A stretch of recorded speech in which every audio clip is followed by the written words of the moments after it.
তোমার সঙ্গে চাঁদকে মেলাবো না, কারণ চাঁদ সবার, কিন্তু তুমি শুধু আমার। তুমি সেই একমাত্র আলো যাকে দেখে আমার ভেতরের সব অন্ধকার মুছে যায়। চাঁদ তো দূরে থেকেই আলো দেয়, কিন্তু তুমি আমার হৃদয়ের থেকেও আলো ছড়াও।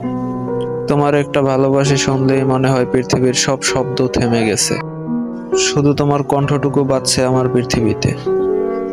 তুমি যখন আমার পাশে থাকো তখন কিছুই চাই না আর, না রাতের চাঁদ, না ভোরের আলো, শুধু তোমার হাতটা শক্ত করে ধরে রাখতে ইচ্ছে করে।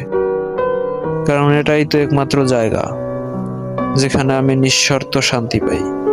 তুমি আমার সেই প্রিয় অভ্যাস, যাকে ভুলে যাওয়া সম্ভব নয়, যাকে হারানোর চিন্তা করলেই বুকের ভেতর হাহাকার জেগে ওঠে। তুমি আর কারো মতো নও, আর কেউ কখনো তোমার মতো হবে না। তাই বলি, তোমাকে চাঁদের সাথে মেলাতে পারি না, কারণ চাঁদ সবাই দেখে, আর তোমায় আমি আমার হৃদয়ের গভীরে লুকিয়ে রেখেছি শুধু আমার করে।